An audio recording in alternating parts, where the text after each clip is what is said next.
सुप्रभात। नमस्ते मेरे प्रिय छात्रों। तो दिवाली की छुट्टियाँ अब पूर्ण हो चुकी है और हमारा दूसरी इकाई में पहली कविता बरस ही जलद, इसके रचनाकार है गोस्वामी तुलसीदास जी। तो इनका परिचय हम देखेंगे।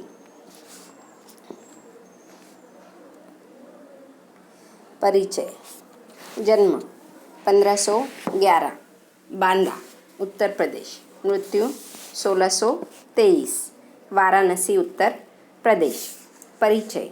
गोस्वामी तुलसीदास ने अवधी भाषा में अनेक कालजयी ग्रंथ लिखे हैं। आप प्रसिद्ध संत, कवि, विद्वान और चिंतक थे।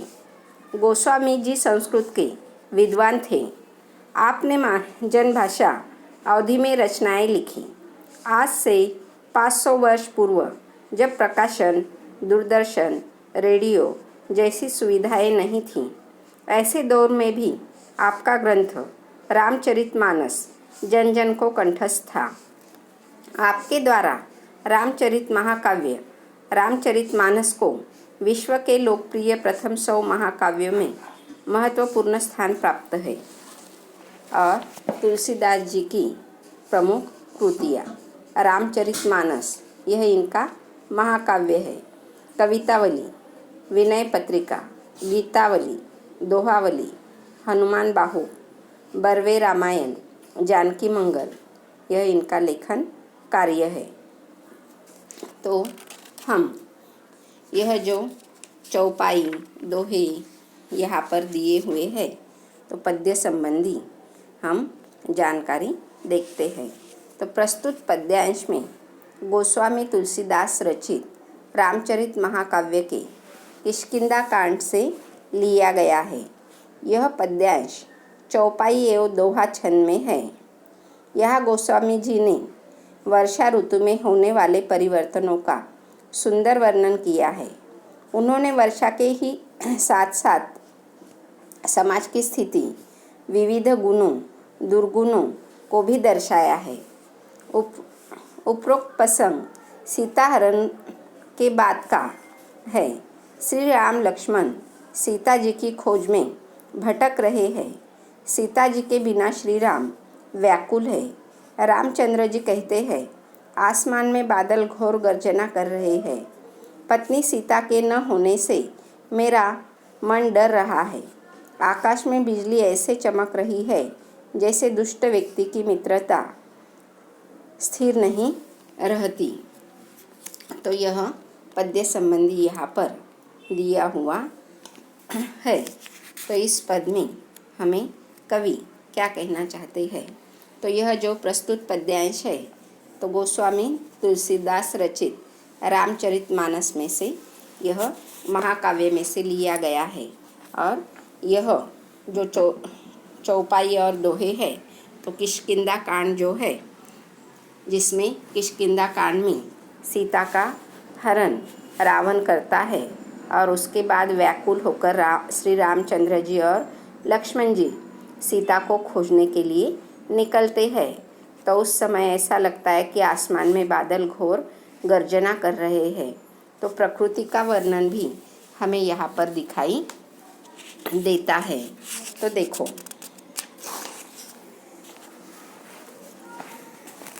घन घमंड नभ गर्जत घोरा, प्रिया ही न डरपत मन मोरा।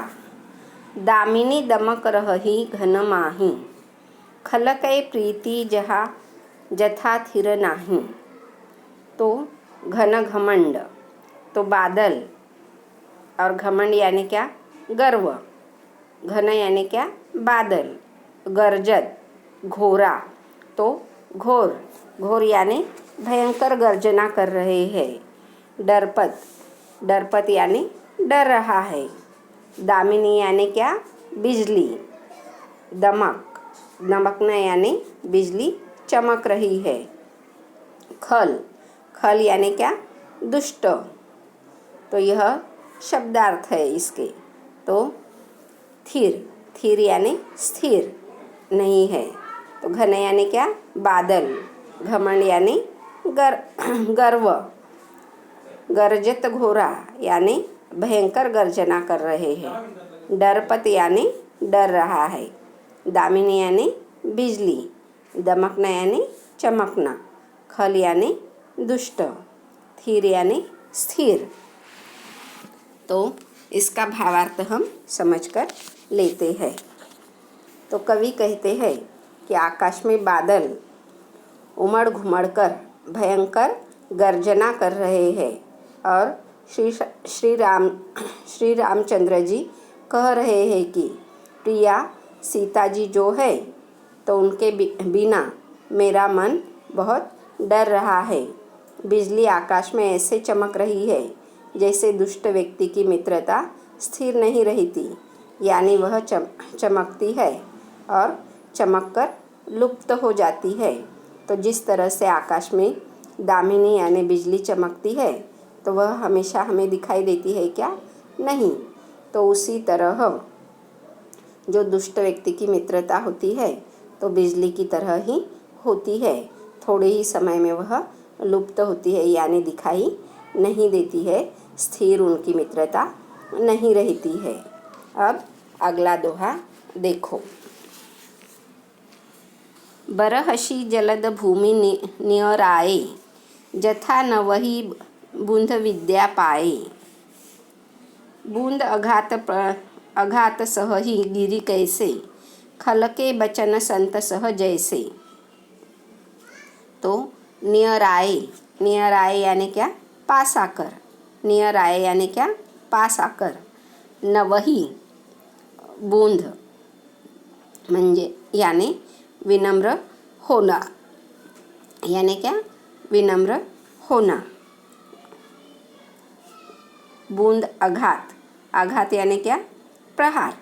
आघात यानी क्या? प्रहार। और खल यह शब्द पहले भी आया है। खल यानी दुष्ट। तो खल यानी क्या? दुष्ट। बुध यानी क्या? विद्वान। तो यहाँ पर हमें कवि कहते हैं कि जो बादल पृथ्वी से नज़दीक आकर बरस रहे हैं, ठीक उसी प्रकार जैसे विद्वान व्यक्ति विद्या प्राप्त कर विनम्र हो जाते हैं। बूंदों की चोट पहाड़ों पर पड़ रही है।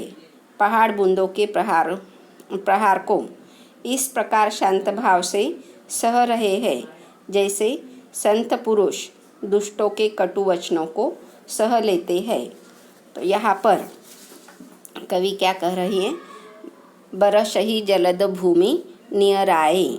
तो बरसही यानी जो बारिश की बूंदें भूमि पर गिर रही है, नज़दीक आकर गिर रही है। तो यहाँ पर बारिश की बूंदें बरस रही है। तो ठीक उसी प्रकार क्या? विद्वान व्यक्ति विद्या पाकर क्या होते हैं? विनम्र हो जाते हैं। तो जो विद्वान होते हैं तो वह पढ़ाई कर कर क्या होते हैं? विनम्र होते हैं। बूंद अघात सह ही गिरी कैसे। और जो पहाड़ होते हैं, गिरी यानी क्या? पर्वत। गिरी यानी क्या? पर्वत। तो जो पर्वत होते हैं तो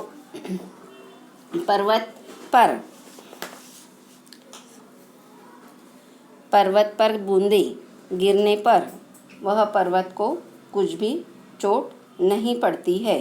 पहाड़ों पर बूंदों का प्रहार होने पर भी वह शांत भाव से सह रहे हैं। जिस तरह से जो संत लोग होते हैं तो दुष्ट लोगों के कटु वचन सुनकर भी उनके वचनों का उन पर कुछ भी असर होता नहीं है। अब आगे देखो।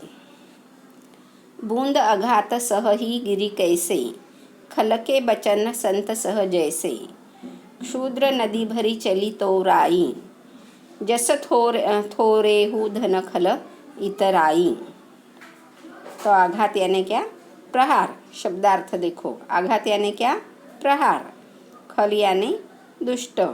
बचन यानी बोलना, जो वाणी होती है। क्षुद्र यानी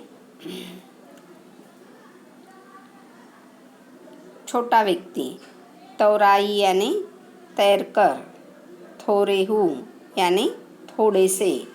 तो छोटी नदियाँ वर्षा के जल से भरकर अपने किनारों को तोड़ती हुई आगे बढ़ती जा रही है। जैसे मामूली धन पाकर भी दुष्ट लोग इतराने लगते हैं, यानी अपनी मर्यादा का त्याग कर देते हैं। पृथ्वी पर गिरते ही पानी गंदला हो गया है, मानो प्राणी से माया लिपट गई है। तो यहाँ पर क्षुद्र नदी भरी चली तौराई, तो जो नदी है तो वर्षा के जल से भरकर किनारे तोड़कर वह आगे बढ़ने का कार्य कर रही है। जैसे जो मामूली लोग होते हैं, जैसे थोरेहू धन खल इतराई, तो थोड़ा सा धन मिलकर लोग इतराते हैं दुष्ट लोग, तो उसी तरह यह दुष्ट लोग इतराने लगते हैं, यानी अपने मर्यादा का त्याग कर देते हैं थोड़ा सा धन मिलने पर।